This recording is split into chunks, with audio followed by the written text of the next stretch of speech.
Xəstə sizə müraciət edərkən ilk olaraq otağa girəndə doktor, mənim prostatımda problem var. Belə müraciətlər çoxdur. Soruşursan, nə problem var? Doktor, məndə cinsi zəiflik var. Doktor, məndə erkən boşalma var. Doktor, mənim uşağım olmur. Ya bu hamımızın başına gəlib. Yəni pasiyentlər ilk olaraq prostatı qabardırlar hər hansı bir xəstəliyini ifadə etmək üçün.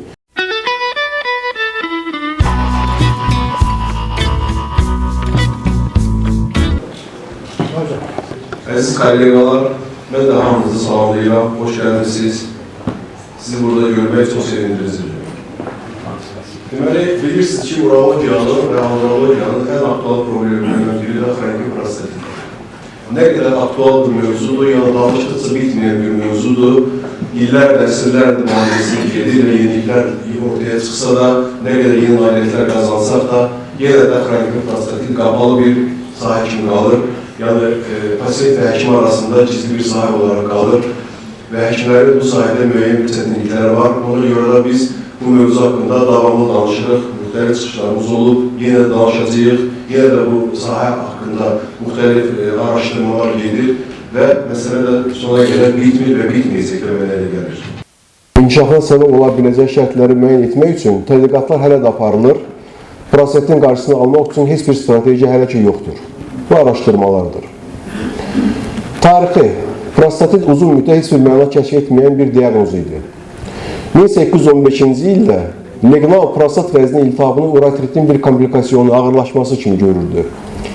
1838-ci ildə Verdes prostat vəzninin patologiyasının dəqiq morfoloji təsvirini vermişdi. 19-cu əsrin sonunda prostatit xəstəlik kimi inkişaf etmişdi.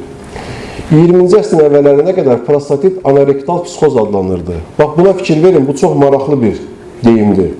Buna mən qayıdacağım yuxarıda. Və aşağıdakı stomeyin deyilinə baxın. Xronik prostatit uroloqlar tərəfindən barmaqla aşkar edilən bütün prostat patologiyalarının ənənəvi olaraq atıldığı klinik cahili üçün bir zibil qutusudur. Bu da çox maraqlı deyimdir, buna da biz gələcəyik. Niyə görə belə deyilmişdir? 1995 və 1990-cı illərdə prostat təsnifatı mühüm mərhələ olmuşdu. 95-ci ildə Milli Səhiyyə İnstitutu, Milli Diabet, Həzm və Böyrək Xəstəlikləri İnstitutu, bunlar Amerika institutlarıdır, prostatin təsnifatını təklif edir. 99-cu il isə beynəlxalq görüşdə adlar kiçik dəyişdirilir, lakin əsas kateqoriyalar olduğu kimi qalır. Bu haqda təbii ki, sizin məlumatınız var prostatitin mərhələləri haqqında və qısa olaraq sizə kəskin bakteriyal prostatit, kəskin prostat infeksiyası demək, xroniki bakteriyal prostatit, təkrarlanan prostat infeksiyası, xroniki bakteriyal prostatit, xroniki çana ağrı sindromu, infeksiya dair heç bir sübut yoxdur. İltihabı GPS-də toxum mayəsində və prostat şirəsində sidin 3-cü hissəsində leykositlərin olması. Leykositlər prostat ifrazında, prostat masajından sonra alınan sidikdə eləcə 3 stakan probasında aşkar edilir. İltihab olmayan GPS-də seminal mayədə prostat ifrazında və sidikdə leykositlərin olmaması, prostat mayəsinin suda və sidik ifrazında və boşalmada iltihab əlamətləri yoxdur. Və bir də asimptomatik iltihab prostatit, burada subyektiv olaraq şikayətlər yoxdur, lakin digər xəstəliklər üçün aparılan müayinələr zamanı prostat sekresiyasında və prostat toxumasında leykosiya aşkar edilir. Bu beynəlxalq təsnifatdır. Prostatin müalicə üçün beynəlxalq qaydlayınlar mövzusudur. Burada biz sizi həm Avropanın, həm də Amerikanın qaydlayını göstəririk. Kəskin bakteriyal prostatitdə təcili antibiotik terapiyası, ftarxionlar, sefalospoinlər, sonraki antibiotik terapiya isə 2-4 həftə. Bu Avropa uroloqların, Avropa uroloji qaydlayının göstərişidir. Amerikada da təcili empirik antibiotik terapiyası, ftarxionlar və digər antibiotiklər. Təcili empirik antibiotik terapiyasına ehtiyac barədə fikir birliyi mövcuddur. Avropa uroloqları qaydlayına görə mümkün parenteral tətbiqi və kursu müəyyən edilir.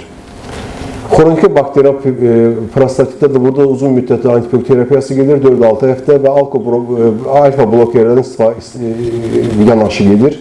Yəni, bu Avropa qaydlayındır.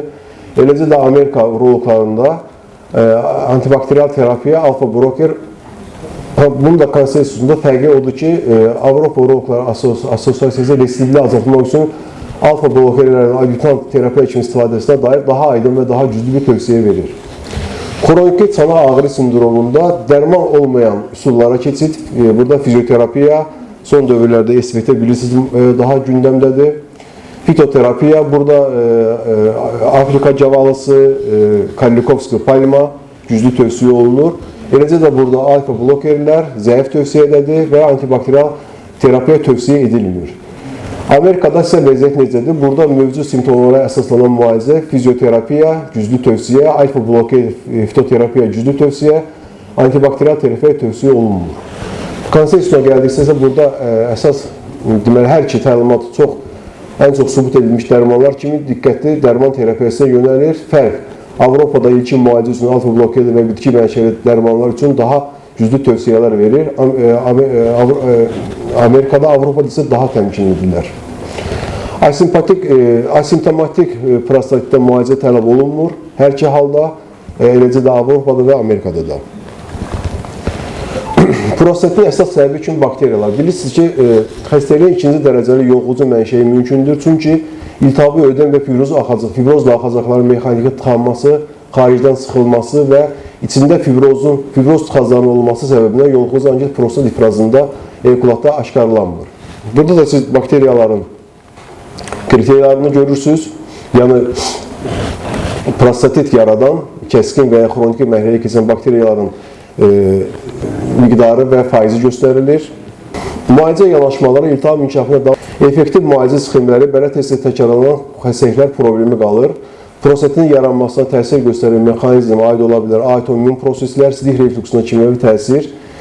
Eləcə də antibakterial prostatit, antimikrob rezistens zamanı yerli və sistemli pozuntular prostat infeksiyasının şərait yaradır. Yəni, burada da yenə də biz gəlirik xəstəliyin müddəti, müalicənin olmaması və immun reaksiyasının azalmasından abakterial prostatit bakterial prostatitə keçə bilir.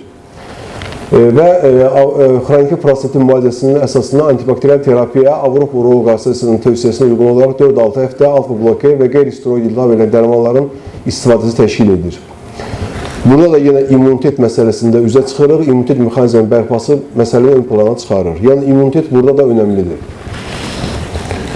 Deməli, xroniki prostatit kişilərin ümumi həyat keyfiyyətinin zehni və fiziki sahələrində pozğunluqlar yaşayırlar. Burada da cədvəldən görürsünüz ki, hətta bu xroniki prostatit, baxın, xroniki zehni sağlamlığı nəticələri diabet və xroniki ürək satmamazı olan xəstələrin alt qrupuna xəstələrə nisbətən daha artıqdır. Yəni, bu öncədə sizə göstərmişdim və prostatitin tarixində o alimlərin fikrini. Prostat elə bir xəstəlikdir ki, bu, məsələn, hər birinizin praktikasında gündəlik olaraq müraciət edən xəstələr və yaxud da erektil disfunksiya olsun, erkən boşalma olsun və yaxud da spermatogeniz olsun. Xəstə sizə müraciət edərkən, ilk olaraq otağa girəndə, doktor, mənim prostatımda problem var. Belə müraciətlər çoxdur. Soruşursan, nə problem var? Doktor, məndə cinsi zəiflik var. Doktor, məndə erkən boşalma var. Doktor, mənim uşağım olmur. Ya, bu hamımızın başına gəlib. Yəni, pasiyentlər ilk olaraq prostatı qabardırlar, hər hansı bir xəstəliyini ifadə etmək üçün. İlk olaraq, çox nadir hallarda məndə cinsi zəiflik var deyən pasiyentlərimiz var və yaxud da məndə erkən boşalma var və yaxud da məndə uşaq olmur deyən. Əksəriyyətlə prostatın boyuna yıxırlar. Yəni, o qədər aktualdır bu prostat məsələsi. Və prostatit təsdiq olunan xəstə bütün günü onu düşünəcək. Bütün günü beynində məndə prostat var deyə düşünəcək. Zehni inkişaf burada pozulur və bu pozulmuş zehni funksiyada bunun fiziki funksiyasında pozacaq. Yəni, prostat olan xəstə, məndə prostat var. Bilirsiniz ki, prostatın cinsi əlaqədə rolu 200%-dir. Yəni, erektil disfunksiyada rolundan gedir söhbət. Ancaq, onun beyində bir prostat xofu varsa, artıq o cinsi əlaqəyə girməkdən qorxacaq ki, məndə prostatit var. Erkən boşalacaq ki, məndə prostatit var. Və yaxud da mənim uşağım olur, məndə prostatit var. O baxımdan bu xroniki prostatit ürək çatmamazlığı və ağır diabet xəstələrindən də daha pis zehni və fiziki sağlamlığı korlayır pasiyentlərimizin. Və buna görə də bu proses bu qədər aktualdır. Və buna görə də hətta 1815-ci illərdə və yaxud da 19-cu əsrin başlanğıcında o vaxtki dövrlərdə də bu problem olub. Uroloqlar, həmişə bu həkimlər o vaxt urologiya o dərəcədə ayrı bir fənd deyildi, cərrahin içində idi. Və ona görə də uroloqlar həmişə bu xəstəliyi aktual olaraq problem sayıblar. Təsadüfi deyir ki, ilk pasiyent də öz həkimini öldürən uroloqu öldürüb prostata görə. O qədər bezib ki, artıq müalicə effekti yoxdur deyə onu öldürüb. Yəni, problem o qədər aktualdır, prostatit problemi. Və bugünkü aktual problemin həllində longidazanın istənilən mənşəli prostatit müalicəsində rolü. Yəni artıq 21-ci əsrdir prostatit probleminin demək olar ki, bir 50-60%, bəlkə də daha çox, bunu bilmirəm, araşdırmalar göstərər, problemin çözülməsində lonqidazanın rolu müsbətdir. İndi növbəti slaydlarda görəcəksiniz nə qədər müsbətdir. Deməli, səbəb, nədən prostatit yaranır? Bakteriyalar tez-tez bioörtüklər əmələ gətirirlər. Bu da antibiotiklərin təsirinin azalmasına səbəb olur. Müalicə tam sağalma ilə nəticələnmir, xəstəlik xroniki xarakter alır. İltihabı toxumaların yerində tez-tez əmələ gələn fibroz prostatit vəznin funksiyasını pozur və iltihabı daha da ağırlaşdıraraq zərərli bir dövranın yaranmasına səbəb olur. Məsələn, bu gün UZI-də xroniki prostatit diaqnoz hansı xəstələrə qoyulur? Ultrason vaxtı baxılır ki, prostatda kalsinatlar var. Bu kalsinatlar, bax bu prosesin sonu olaraq, kalsinat olaraq görülür.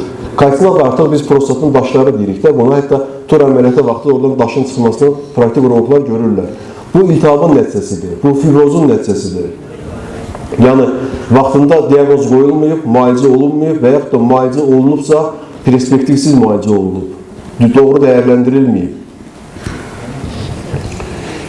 Hialuronidazanın elmi maraq artır son dövrlərdə. Nəyə görə artır? Son illərdə müxtəlif elmi nəşrlərdə müxtəlif ekspertlər artır. Bu da onun daha çox klinik əhəmiyyətini vurğular. Yaxın gələcəkdə cərrahiyyə, estetik tibbdə, immunologiya, onkologiya və sair sahələrdə yeni istifadəyə göstərişləri gözləmək olar.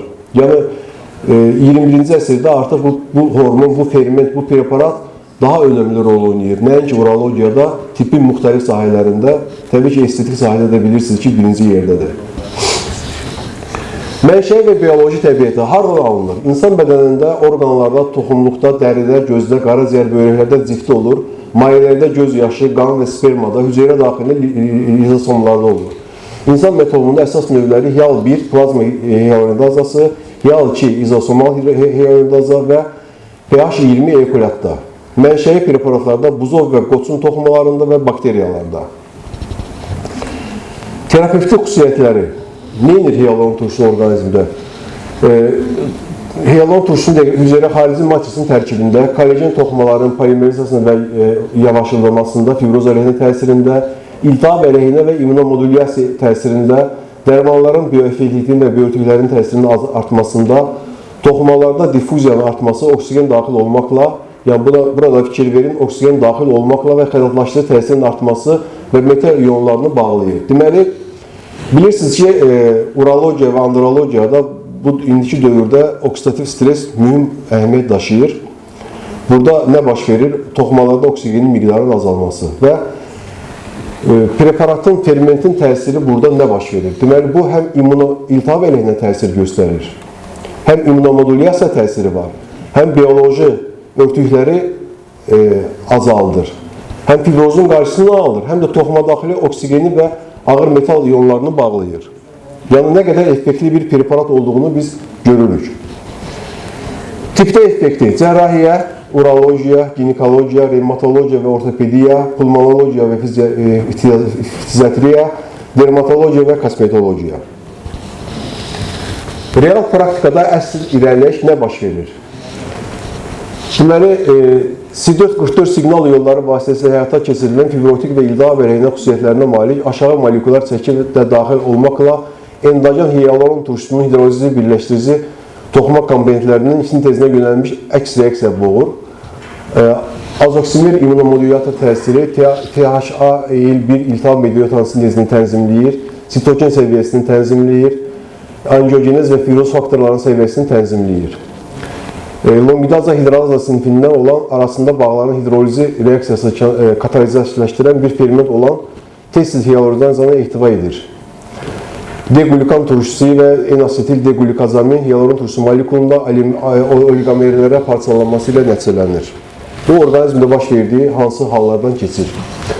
Preparatın tanınması. Düzdür, bəzi eşitdiyimə görə, yəni nümayəndədən eşitdiyimə görə, bəzi doktorlar preparat tanınmayıb deyə deyirlər. Artıq preparatın tanınması barədə məlumatı görürsünüz. Rusiya Tibb Elmlər Akademiyası tərəfi İmmunologiya İnstitutunun və Petravaxın analogu olmayan innovativ məhsuludur. Həm də Ümumdünya Səhiyyə Təşkilatı tərəfindən original preparat kimi tanınır və 2015-ci ildə xüsusi bir ad da almışdır. Müalicə sxemi, deməli, müalicə sxeminə gələcək, burada müxtəlif nüanslar var. Bilirsiniz ki, preparatın şam və inyeksiya forması var. Birinci mərhələ 20 gün 10 şam, tutaq ki, bir şam gün aşırı tətbiq olunur. İkinci mərhələdə 30 gün, hər 10 şam 2-3 gündən bir. Yəni, bu dediyim, söylədiyim ümumi sizə verilmiş bir sxemdir. Ancaq bu sxemlər hər kəsdə müxtəlif ola bilir. Hər kəs özünə uyğun, xəstəsinə uyğun da sxem tərtib edə bilir. Məndə məsələn öz sxemlərim vardır. Və inyeksiya forması 3000 beynəlxalq vahid inyeksiya məhsulunda hazırlanmış bir formasıdır. Bu da xroniki prostatitə əzələ daxilinə 3000 beynəlxalq vahid 5 gündə bir dəfə kurs 10-15 inyeksiya. Longidaza mürəkkəb təsirinə görə prostatitdə patoloji prosesin bütün mərhələlərinə təsir göstərir. 1. İltihab əleyhinə. İltihabın kəskin mərhələsini azaldır. İltihab mediatorların sintezini tənzimləyir. Biotik hidrolizi, biotikin matrisində edilməsi bakteriyaları buraxılır və onların antibiotikə əlçatan edilir. Prostat sekresiyasının reoloji xüsusiyyətləri yaxşılaşdırır, bu da sinuslarda drenajını yaxınlaşdırır. Fibroz əleyhinə, bileçik toxumunun çoxalmasının qarşısını alır, artıq əvvələ gəlmiş fibrozun şiddətini azaldır. Dəmir yollarının bağlanması, mikrosirkulyasiyanın bərpası və toxuma hemastasını normallaşdırır. Deməli, burada lidaza ilə fərqi görürsünüz. Bilirsiniz ki, lidaza da eyni tərkibə malikdir. Ancaq lidaza bizim longidaza burada deməli doza fərqimiz var. Orada 725 mg, lidaza bilirsiniz 64 şərti vahid satışda var. Ancaq 725 mg beynəlxalq vahiddir. Bizdə isə 3000 beynəlxalq vahiddir. Sxemdən fərqi görürsünüz, effektləri görürsünüz. Konsentrasiyasında və hansı dozda hansı effekti görürsünüz. Çox dərmanlarla davamlı mikroorqanizmlərə əmələ gətirdiyi mikrob böyüklükləri üzərində antibiotiklərlə birləşmə, BOF, yalurdaza, azoksimeri, eksopolisaharid matrisini məhv etməklə antibiotiklərin üzərə hədəflərinin nüfuz etməsini asanlaşdırmaqla antibiotik təsirini gücləndirir. Yəni, fərqimiz bizdə BOF yalurdazadır, burada isə sadəcə yalurdazadır.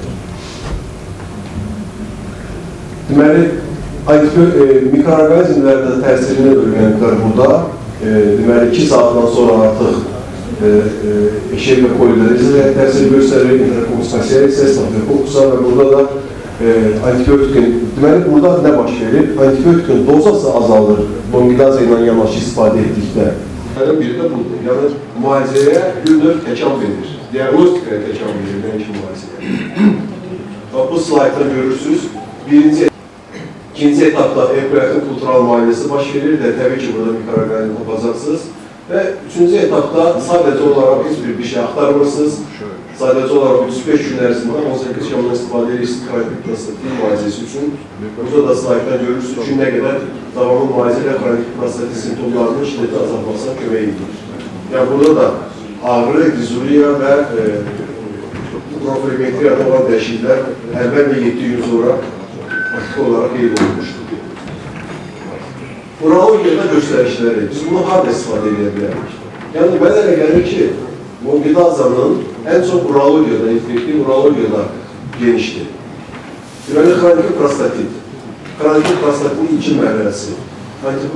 Abakda simptomsuz antibiotiklərin biyomədisləməsinin artırılması, sinir kanalının və sinir axarlarının daralması, peyroid xəstəliyi, interesan sisti, əməliyyatdan sonraki saflıq və daralmaların qarşısına alınmasında.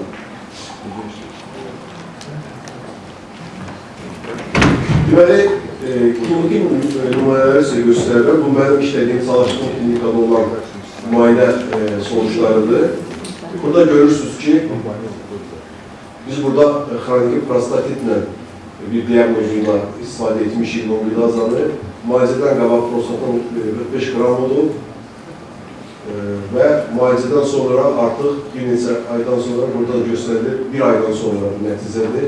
Yox, 5 aydan sonra nəticədir. Burada artıq prostat vəzinin ölçüləri də azalıb və dinamik olaraq kalsinatlar da azalıb. Göstərəcəm sizə digər slaytlarda.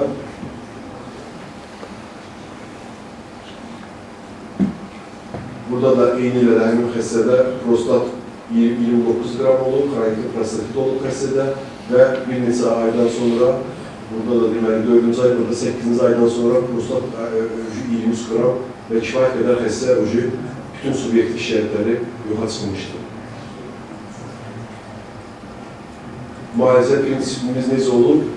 İlkin olaraq şamdan istifadə etmişik, ikinci mərhələdə isə həm şam və kimindən bir də burada təbii ki, müalicə kursunda müxtəlif yanaşmalarımız bizim var. Həm şamdan istifadə etmişik, digər dərman preparatları təbii ki, burada antibiotikdə olub, fitoterapiya da olub və müalicə kursunda biz də SVT-də zərmət analizi əlavə etmişik, bu kondisionatları boşaltmaq üçün.